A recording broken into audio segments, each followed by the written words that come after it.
Ова е твој ден и ваш ден, ама и ќе потсетиме за сите оние кои што не гледаат, ќе не дополниш Лигор. Светскиот ден вели на метеорологијата се одбележува на 23 март.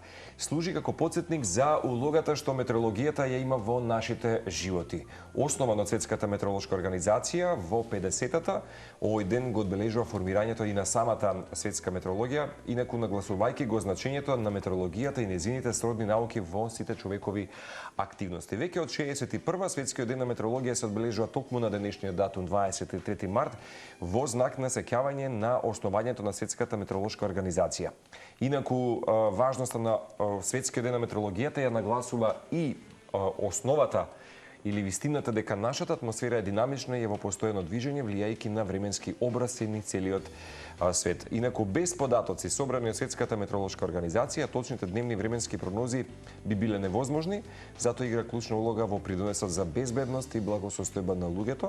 Нејзината работа и понатаму обезбедува безбедност и за храна, за водни ресурси и транспорт. Метеоролошките податоци секој пат помагаат да ги следиме климатските штети, да ги планираме можеби нели нашите денови така прагматично и да предупредуваме за природни катастрофи. Членките токму на оваа организација и платформа и нејзините партнери го водат целиот вредносен циклус од наука до услуги до акција за добро општество, го напредува знаењето за нашиот систем на земјата и ја следи состојбата на климата и водните ресурси и за крај би споделил обезбедува научни информации за информирање за намалување на емисиите на стакленички гасови, како и обезбедување на времени вакви прогнози. Знаеш како секој пат велиме со Цеце кога ќе те забележиме, бидејќи ние сме деца нели од медиум вака заеднички, кога ќе се сетиме на твоето појавување некогаш во просториите нели тогаш на А1 телевизија и така натаму, вистина беше пријател со кој што сакавме да се дружиме и секој ден на екран, затоа што во еден период имаше некако експанзија во тој период ќе се сетиш на млади промени, да, на млади луѓе кои што беа чувари на метеорологијата, вклучувајќи се и ти. 99-та ќе те вратиме сега на тие почетоци кога се запишуваш на природно-математичкиот факултет и прво што ќе ти посакаме добре дојде во Телма телевизија. Со Цеца те прашавме и сега повторно јавно. Вака некој пат вистина знаат да ти да не стигаат кога некој пат ќе те викнеме на гостувања овие објективи, прогнози, да некако се интимно поврзеш со луѓето, да знаеш дека ти ќе им дадеш надеж дали треба да прават или не треба да прават денеска нешто корисно. Вака, ајде, добро ве најдов. Убаво друштво. Дали не достига? Знаете што ми не достига? Ми не достига моментот, не е заради популарност. Јас милион пати сум кажал, никогаш не отидов на телевизија заради популарност. Но отидов за популаризација на метеорологијата. Прекрасно. Беше тоа прекрасно време, не велам не. Се има нели се почеток крај и има еволуција. И сега во секој случај професионално гледано телевизијата е еден чекор, убав одскочна даска.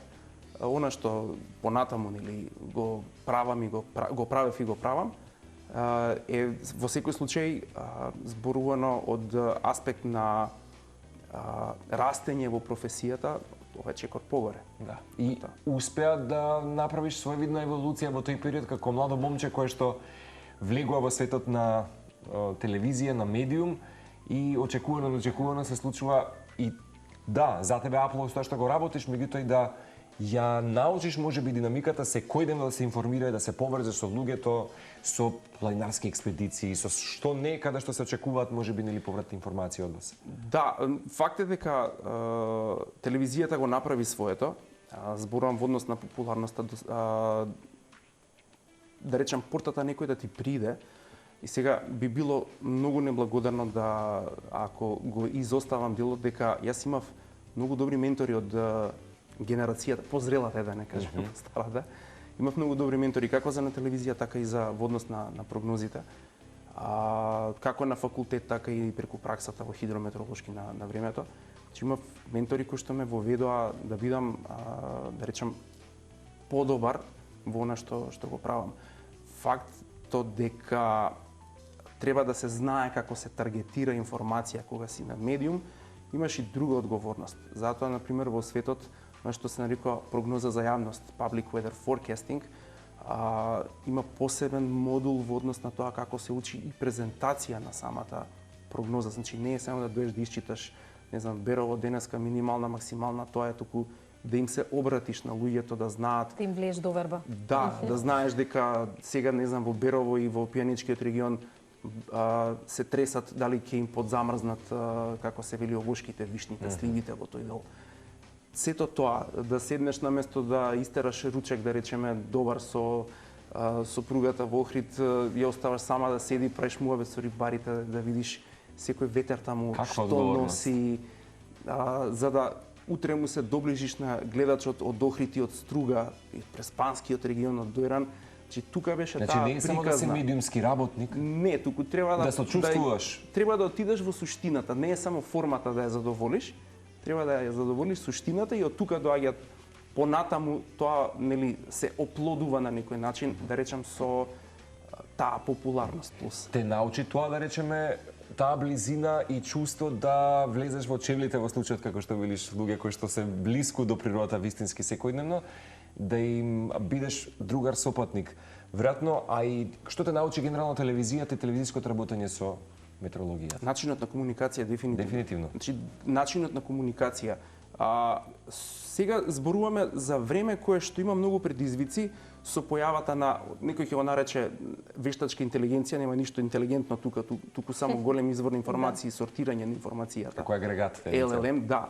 Но начинот на кој што се пренесува информацијата до корисникот, да знаеш што на корисникот му треба, што ќе го тригерира да размислува подлабоко, тоа учи телевизијата.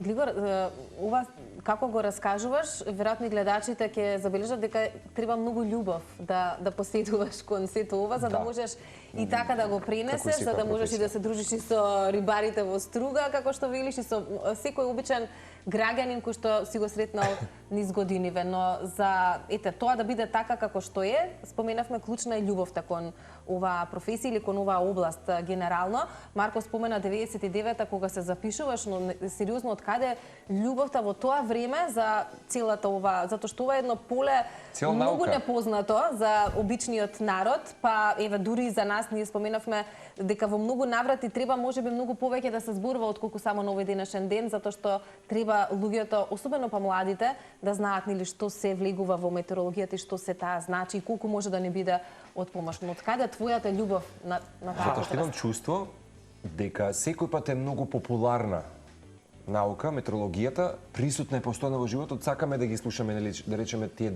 секојдневни информации, а често пати знаете да кажете дека е дефицитарна професија. Да, ајде да почнеме од почеток, од каде љубовта. Не само моја почетна точка, мојата почетна точка е многу интересна. Зошто? Затоа што од мојата почетна точка не само метеорологија, ред други професии кои што се за жал дефицитарни, од таа точка почнуваат. Јас почнав во аероклуб како моделар. Значи воздухопловен моделар. Од таму дојде љубовта за метеорологијата, зашто за надпреварите кои тогаш веќе одев на општински па и на државни надпревари, морав да знам да научам и метеорологија, бидејќи тоа беше еден од сегментите. Потоа почнав да се занимавам со падобранство. Ако сакаш да бидеш добар падобранец, добар воздухопловест, ти треба да знаеш метеорологија. Значи, и понатаму сплет на околности завршив на природно-математички факултет. Од истата поедовна точка, од истите аероклубови, од моделарските секции, од падобрански секции, вие имате, денеска немаме пилоти за доволно пилоти за зборуваме за службата за заштита и спасување. Тие од таму тргнуваат од аероклубовите. Зборуваме за луѓе кои што се задоени со летање, ќе имаме, значи, потреба за војска, потреба за полиција, спасителни служби. Значи таа е таа поидовна точка. Аероклубот за мене барем, некој можеби ќе најде метеорологијата преку планините. Се бара да речам некаков тригер, некој можеби на телевизија ќе гледа, можеби некој преку природни науки уште во трето оделение кој ќе отиде некаде на посета да добие некаков клик, што би рекле, за да дојдеме до муабетот сакам метеорологија. И да, зошто е дефицитарен кадар денеска, верувајте, не знам да си го објаснам до крај А е сам многу на себе. популарна, мислам, генерално е популарна. Знаете како популарна е затоа што луѓето на телефон гледат некои работи, сите зборуваат. Милион пати сум седел, буквално сум се смеел во себе кој ќе почна да луѓе да зборуваат за нешто што не им е блиско, значи далеко тоа од исмејување, но сакам да кажам дека секогаш фали еден мал детал кој што го пропуштаат во целата прогноза и тогаш настанува, ајде да речам, хаосот на некој начин. Имав средба со доктор еден кој што, знаеш, вика, прочите на интернет, велам, докторе, јас не сум компетентен да читам медицина. Вие се занимавате со медицина, јас се занимавам со метеорологија. Ги разграничуваме одговорностите и компетенциите, и ако секој така функционира, зборам глобално, ние ќе бидеме на многу поголемо место за живење. Да, со Цеце баш зад камерите прачаме Лигор дека всушност нели благодарение на твојот син, твоето биолошко дете што се вели, имаш некако не само одговорност и покана да појдеш некој пат да ја презентираш нели умешноста и самата уметност во метеорологијата и самата наука и претпоставам дека како што кажа Пензоците, можеби ова ќе биде една епизода каде што ќе речат чекај го слушам него, ќе биде аха за мене, дека ова е можеби соодветниот момент. Има прашање, што им е како една енигма кај овие млади момчиња и девојчиња кога еве доаѓаш на некој презентација или предавање во училиштата? Да, јас кај мојот син во училиште неколку пати имав демонстрациони вежби, дали стануваше збор за ајде да тргнеме агрегатни состојби на вода, кружење на вода во природата, кружен процес едноставно. Па потоа имавме некои други теми во однос на физика, онаму каде што јас велев, окей, моето знаење до овде, ајде има некој што многу подобро ќе ви го објасни целиот тој физички процес. Убаво ги однесовме децата на природно-математички факултет.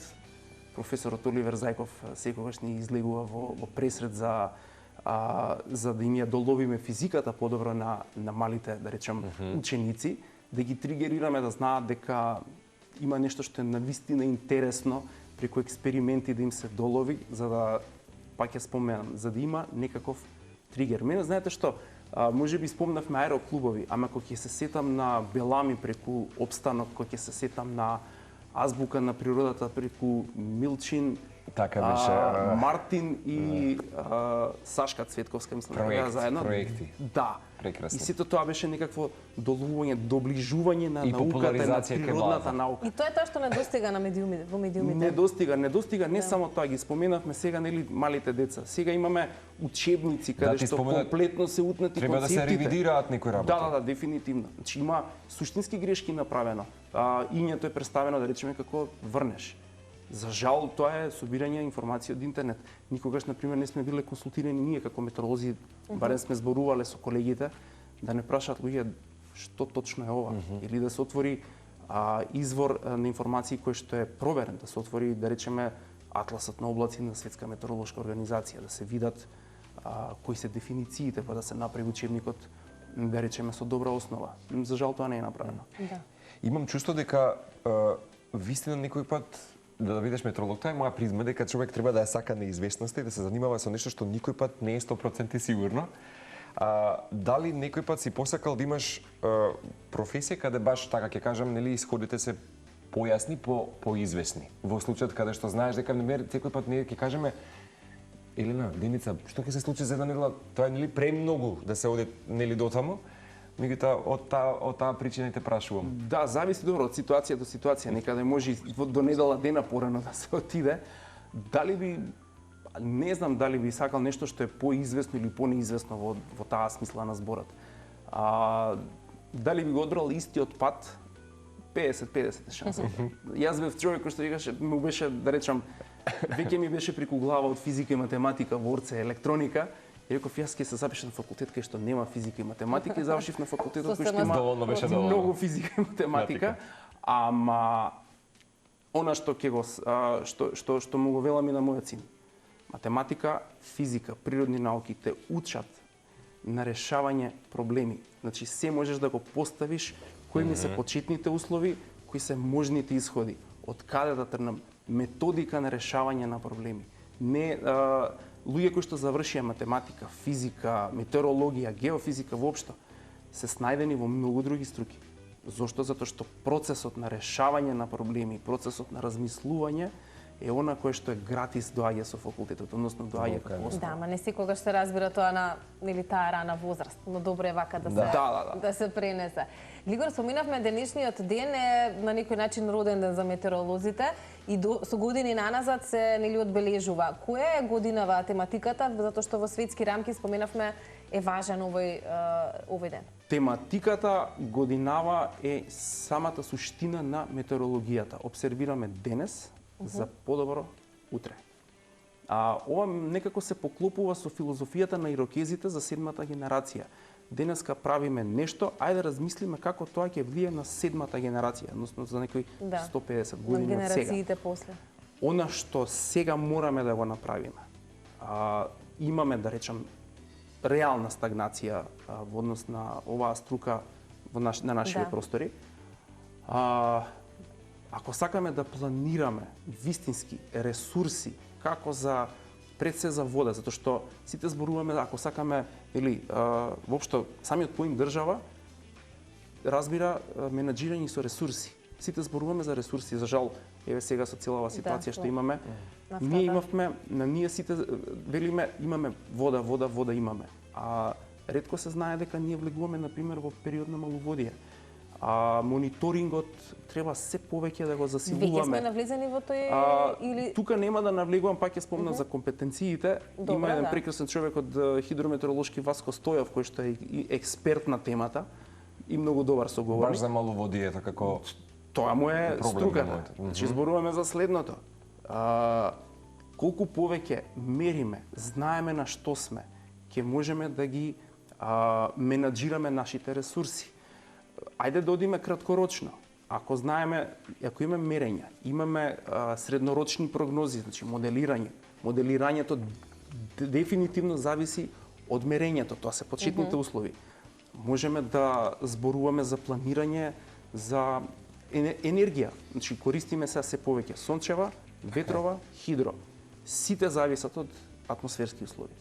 Ако немаме добри мерења, ако не ја засилуваме мрежата на мерења, ако не го засилиме човечкиот потенцијал и кадар, ние можеме да наместиме, например, безброј станици. Ако немаме кој да ги менаџира, ако немаме кој да ги обработи податоците и да го стави онај, што би се рекло, human touch во целата приказна, за да одреди што имаме бенефит или губиток, тука веќе сме изгубиле целата приказна. Затоа се мерењата многу важни.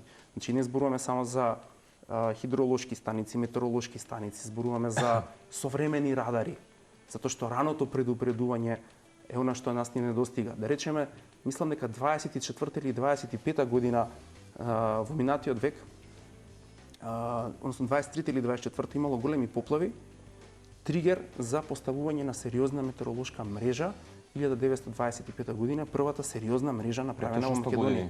Да, е точно 100 години. Потоа доаѓа поствојниот период, кога станува една експанзија. Јас гордо секогаш изјавувам дека сум студент на професор Ангел Лазаревски, за жал веќе не е со нас од пред некоја година, човек кој што беше прв метеоролог од Македонија дипломиран. Тој заедно со Вито Димитриевски имаат направена таква експанзија воопшто на струката кај нас и има дадено премногу голема почетна брзина. И сега наше е да дадеме уште еден импулс за тоа да го качиме на не само да го одржиме, туку веќе станува збор за ајде да речам да направиме напор да влеземе повеќе со новата технологија, значи нови радари, ново се. Ја споменаве технологијата, опремата. Македонија со каква опрема располага? Македонија во еден дел располага со квалитетна, добра опрема, во еден сегмент, во друг сегмент, ајде да речем дека можеме да одиме многу подалеку.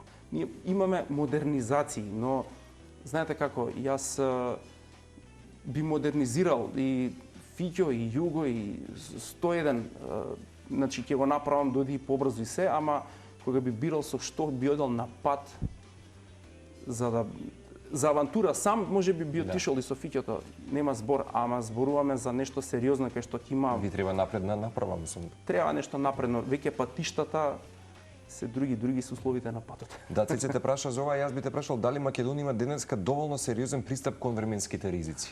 Ако ајде вака, ќе земеме за еве ќе ја трнеме цела технологија на страна. Тука дефинитивно ќе навлеземе во нешто што и не е метеорологија, ама ако станува збор за кадар, бидејќи ти спомена. Не би рекол дека имаме сериозен пристап. Кои што се потребни спасителни, што не? Ние сегде даваме, мислам, би требало да даваме или даваме информации. Да речеме, еве ќе ги земеме шумските пожари за пример. Во Америка има нешто што се нарекува IMET, односно Incident Meteorologist. Денот за гасење на шумски пожар започнува со мерење, значи еве пак доаѓаме до мерењата, започнува со мерење сондажно, обработка на податоците и состанок на метеорологот, има нешто што се нарекува Fire Weather Behaviorist, односно аналист, Fire Weather Behavior Analyst, и потоа доаѓа до состанок поголем. Со тие информации се влегува да се бара стратегијата како ќе се делува, како ќе се гаси тој шумски пожар во текот на еден ден. Јас имав шанса да запознам во Вајоминг за време на еден голем шумски пожар колега кој што се занимава со тоа, двајца се on site. Значи изборуваме за многу голема примена на метеорологијата. Во Македонија тоа така не се третира.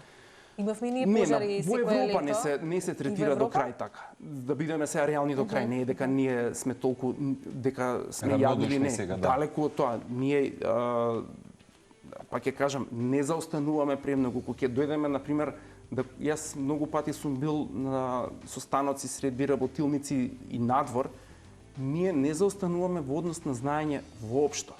Но не ни претеруваме, на некои места има претерување со технологија. Точно, да. И се кај нас повеќе сме до суштината, да речам, се држиме до суштината, ама суштината ја губиме затоа што немаме подмладок. И тоа е нешто што треба многу да се размислува. Пак се навраќаме на муабетот дека е дефицитарна професија и дека апсолутно треба што поголем број на луѓе можеби да пројават некаков интерес или да се заложат кон истата. Но еве, ние секој лето имаме пожари. Дали се контактира метеоролог во такви ситуации, кризни моменти? Ајде ќе кажам, јас знам дека мене ме контактираат и колегите, но тоа не е на нивото, не е да речам комуникацијата која што треба до крај. Не знам што се однесува до колегите од хидрометеоролошки, каква е комуникацијата со нив, бидејќи нас не прашуваат повеќе заради летањето. Зборуваме за луѓето кои што се од војска, полиција и од ДЗС.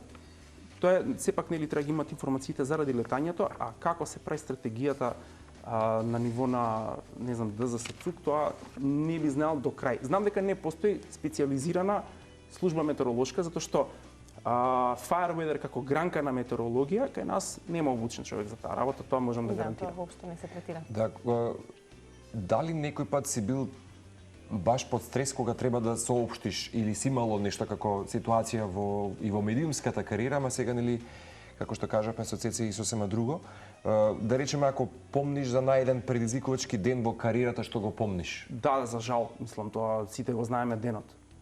6 август 2016 година. Поплавите? Да, затоа што тогаш беше голем сплет на околности, знаевме дека ќе има посериозна нестабилност. Сакаш да кажеш како прогноза во тој момент дотогаш не си го сретнал, да речеме, како не дека го немавме сретнато, ама склопот на околности што се случи понатаму, тоа беше еден, да речем, една случка каде што требаше се разбудиме за некои работи, за жал. Склопот на околности беше многу не би рекол чуден, ама беше специфичен. Значи имавме дефорестација, за канали кои што знаеме, одводни канали кои што сепак си ги знаеме со граѓаните, кај да појдеме и сега се 90% знаеме ѓубриштата кај се фрлаат. Во Национален парк Маврово појдете да видите кај се фрлаат. Кумулативно доста работи во тој период. Кумулативно се заедно кога ќе се спои, тоа што го добивме, за жал не беше воопшто пријатно. Имавме преку 20 човечки жртви. Да. Можеби тогаш требаше малку повеќе да се освестиме дека хидрометеоролошки гледано треба да се опремиме повеќе пред се со човечки кадар. Тоа требаше да биде еден добар, она што се нарекува wake up call. Повик за будење. Да, ама пак ќе кажам, беше стресно затоа што имаше малку проблеми со комуникација, се беше некако хаотично. Пак ќе речам, ние очекувавме, јас многу добро го паметам денот претходно, имав некоја специфична ситуација, требаше да имам колеги кои што требаше да дадат на Солунска глава. Памтам дека се беше кажано до 3 саат да бидете во Скопје, значи не во 3 саат да тргнете од Солунска, затоа што се очекува да биде тоа малку по, ајде да речам, енергично. И се случи тоа што се случи. Значи, никој немаше да предвиди дека заради исечената шума на Скопска Црна Гора, дека ваму имаме, ајде да речам, некој спомена, пак не сум компетентен да зборувам за тоа како е проектирана обиколница, тоа си има луѓе кои што треба да си го кажат. Имавме некакво заезерување, па потоа преливање, она што се случи. Значи, пак еден многу чуден сплетна околности. И секој пат ќе се сложиме дека кога се случуваат вакви, да кажам, поголеми масивни национални катастрофи, нели се случува момент на таква што велиш ти будење, кое што можеби некогаш е задоцнато, меѓутоа чекор понапред. Да, ама кај нас како важи на секое чудо? За 3 дена, да. Да, секоја колективна несреќа и таа се заборава, за жал. За жал. И не се преземаат. Пак треба да одиме да се вратиме на од ирокезите, размислување за седмата генерација. Што ќе направам денеска? Затоа што еве преку метеорологијата, преку хидрологијата ние размислуваме за децата на нашите деца. Дефинитивно. Затоа мораме да делуваме да се, ајде да речам, ојачаме во таа гранка. Глигор, колку реално може да се предвидат работите во овој сегмент, во генерално метеорологијата и за она што премалку Марко го спомена, нели не може на подолг рок за отприлика 1 месец или 2 недели, 10 дена, меѓутоа еве најточните прогнози во колка временски период. Што зборат денешните податоци еве денеска, например за ние очекуваме дека ајде вака трендовски гледано, ние сме прво Македонија како Македонија се на многу интересна геоположба. Значи блиску сме до Медитеранот. Балканот е ранлив регион? Да, и тоа како. Многу, затоа што секое североисточно струење од Европа, Алпите ќе го генерираат оној фамозен Дженовски циклон.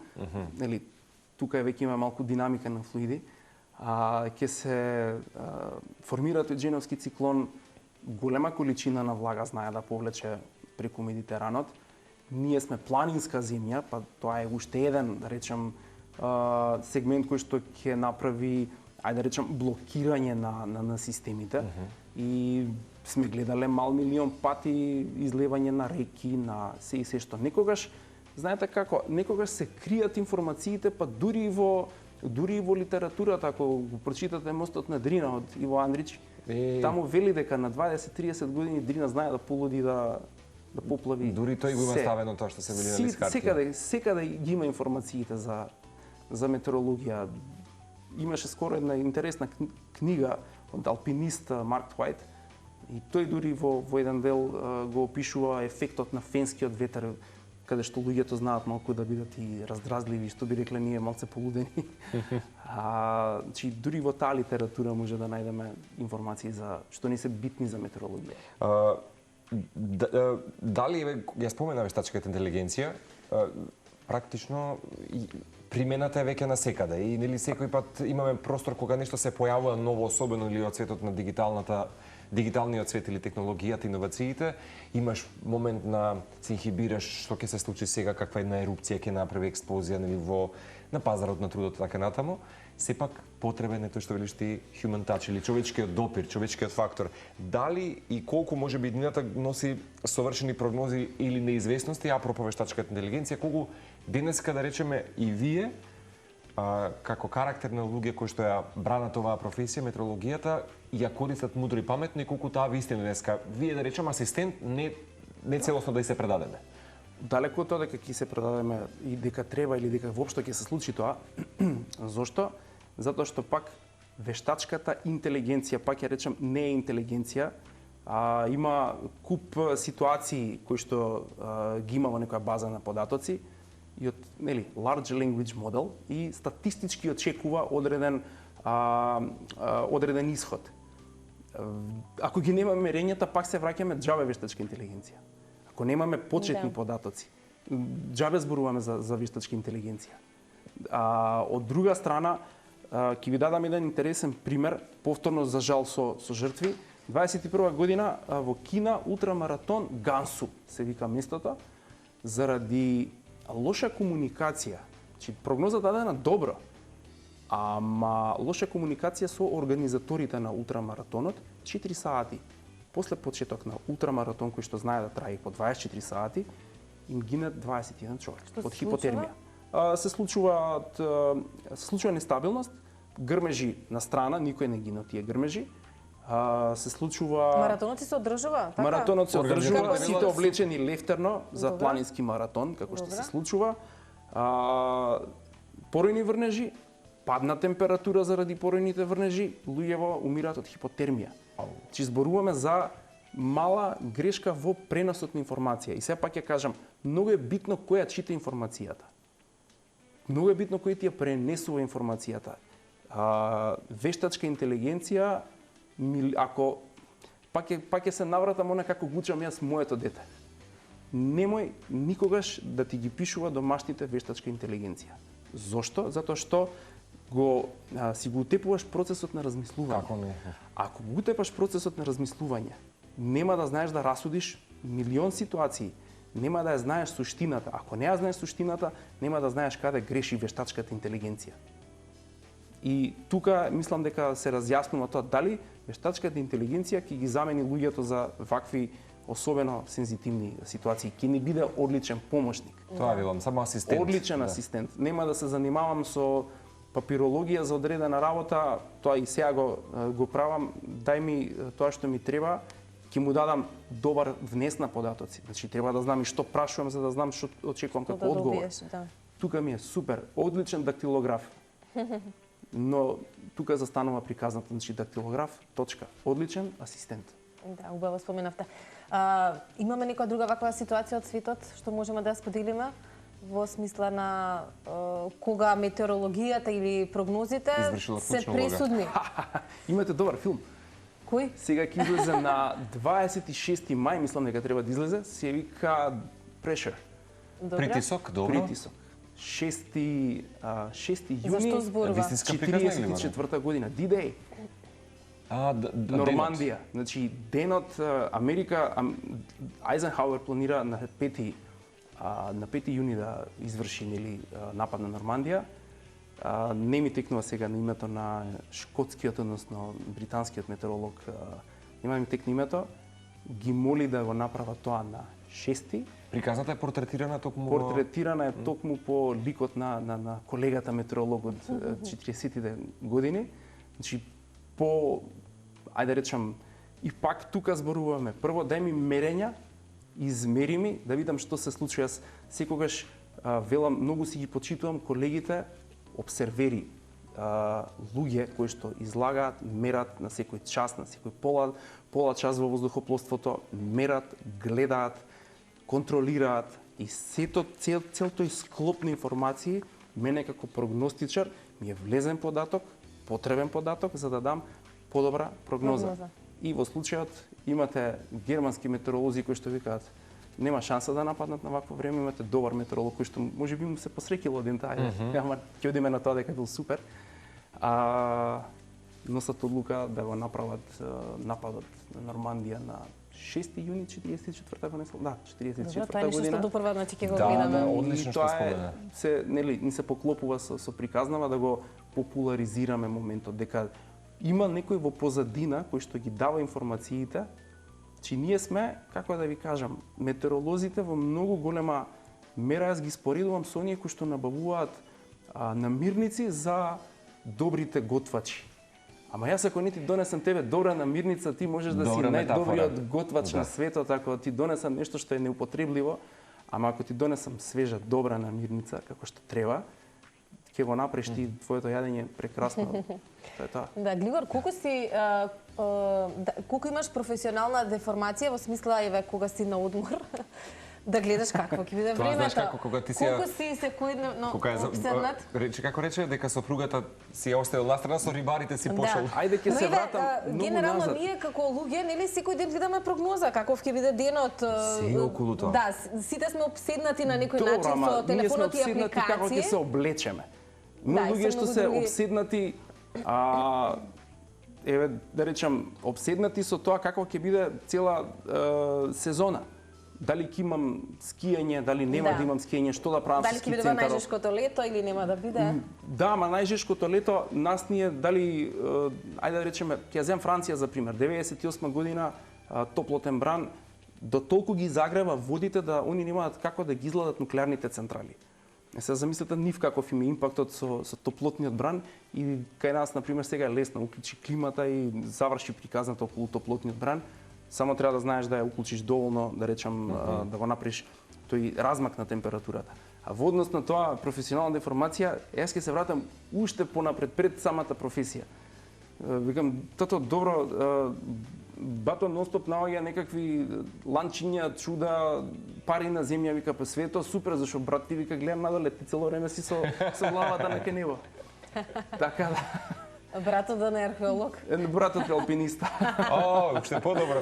Добро, па значи сте во релација, тој мора да те консултира за Да, не само тоа, туку и работата му зависи многу. Работи до пред некоја година работеше сериозно, огромни проекти во Америка водеше за стабилизација и на почва и митигација на одрони на карпи. Така да имавме доста... Имате размена на искуства? Имаме многу размена на искуства. Колку убаво. Супер. Колку убаво. Дали климатските промени денеска, Глигор, се можеби најголемиот предизвик на метеорологијата? Најголем предизвик на климатологијата. И пак ја споменам, џабе да зборуваме за било какви промени, ако ние не знаеме што ни се променило.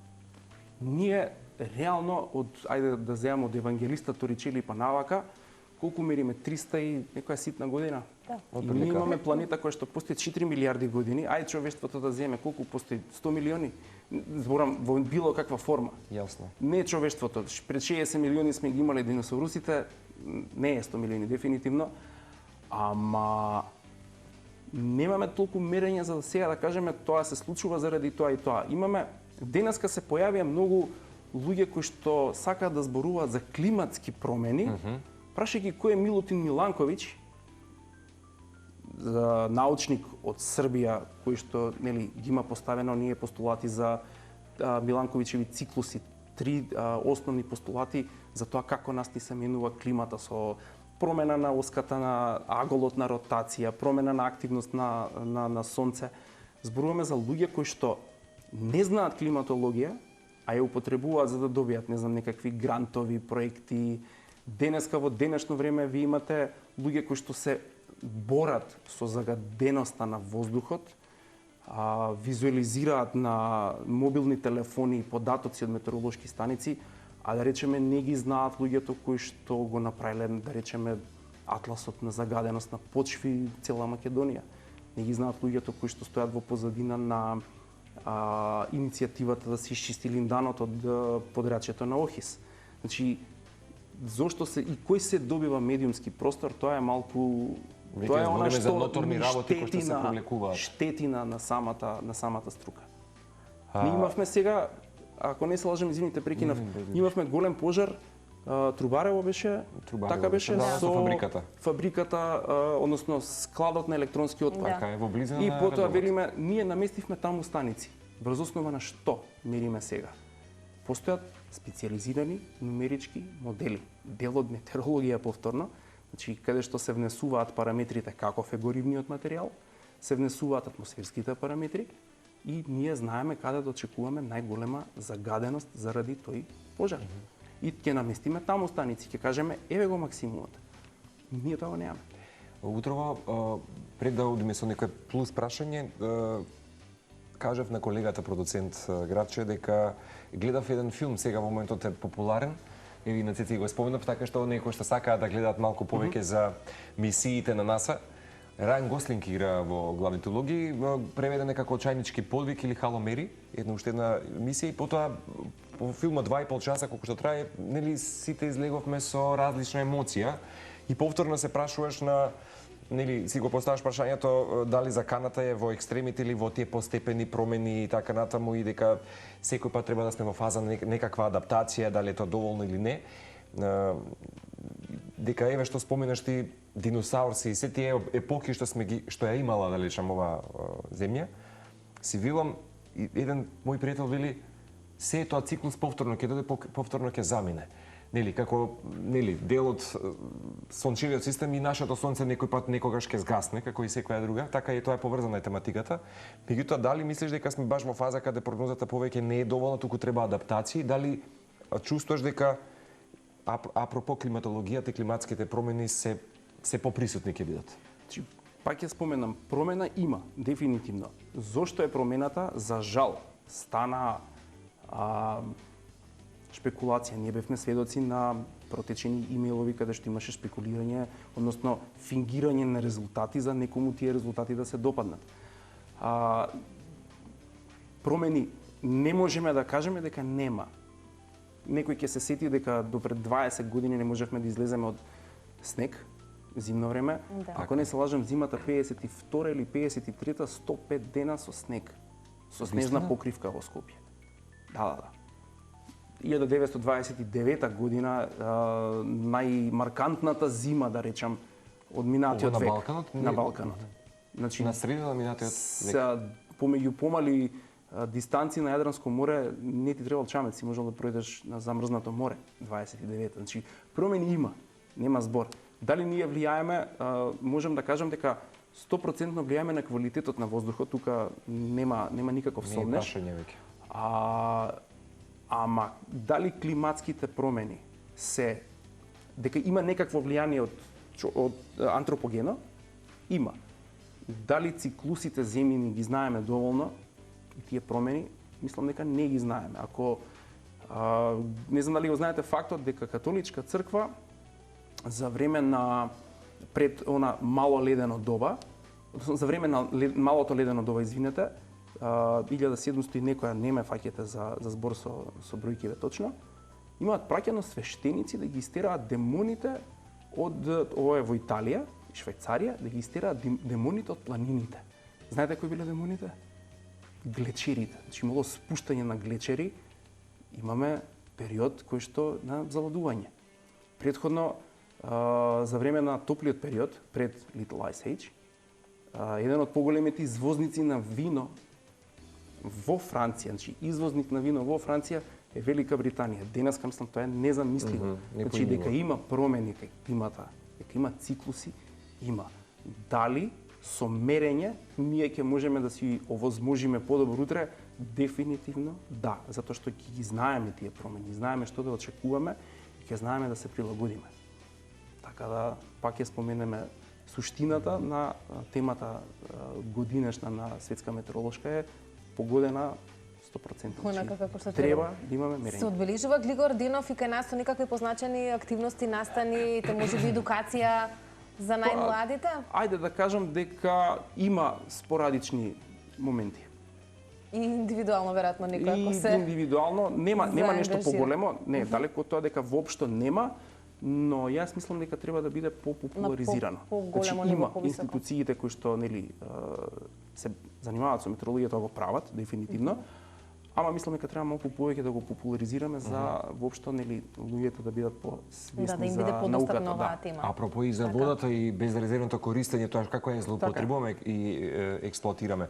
Со Цеце те прашавме зад камери, покрај тоа што некој пат делеше студија и така натаму, и вистина сме сведоци на една твоја убава кариерна еволуција, меѓутоа денеска воздухопловен метеопрогностичар.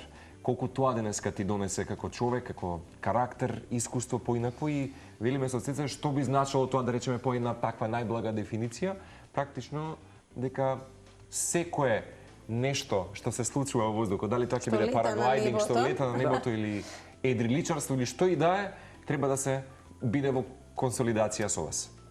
Ја споменав мојата почетна точка, аероклубот во Скопје. Да. Значи јас Која година тоа тој период се случува? Седмо одделение 93-та година. Значи почетоците на 90-ти. Значи јас го одев оној пат, да речам, од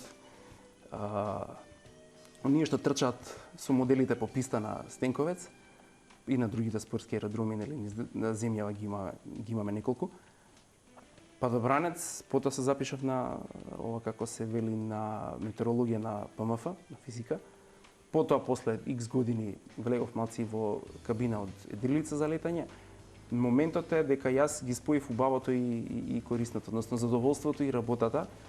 И убавината е кога ја знаеш, кога си меѓу луѓе на кои што им ја знаеш потребата од твоја информација.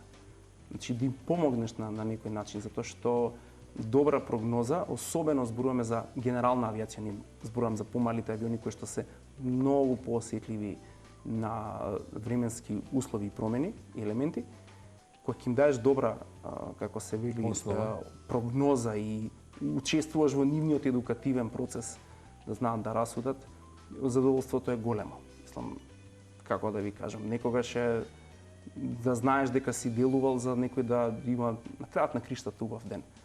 И не е само тоа, значи не е само воздухопловна метеорологија, планинска метеорологија, нешто што имав среќа да учествувам во креирањето на водичот за, односно подсетникот, водич за водичи во планина на светско ниво, па да бидам автор на делот метеорологија на таа публикација која што е делот и да речем издаваче Светската организација за алпинизам и качување. Ова е некаде за време корона. Пред самата корона се направи првата инициализација и потоа, да речем, имаше добар одзив од луѓе од странство, затоа што имаше во старото издание некакви грешки, рековме ќе го правиме наново. Колку чини, не чини ништо. Еден човек да спасиме преку едукација, сме завршиле голема работа и фала му на Бога, сега е тоа преведено на преку 20 јазици. Секоја чест. И твоето име. Мислам дека со ЦЕЦЕ повторно ни го потврдуваш фактот што и ние веројатно тоа ќе си го посведочиме за себе, дека секој пат треба да сме служба на другиот, во служба на другиот, како што ние можеби го правиме тоа денеска да имаме на телевизија и некому денеска да му побудиш интерес, можеби генерално за метеорологијата, свесноста, нели баш околу истото. И вистина се надеваме дека овој разговор ќе добие свое продолжение во блиска да се надеваме. А за премиерата можеби заедно да идеме на филмската премиера во месец мај. Да, ако го има кај нас во киносалите, во репертар, да. Многу ни беше драго што на некој начин со тебе можевме да го одбележиме празникот ваш, ама и генерално значењето на метеорологијата. Да некои информации кои што навистина заслужуваат обичниот граѓанин или народ да ги слушне, а ова е едно поле кое што треба да биде многу подостапно за сите. Сушност не потсети дека вистина треба да си ја сакаш работата. Да, дефинитивно.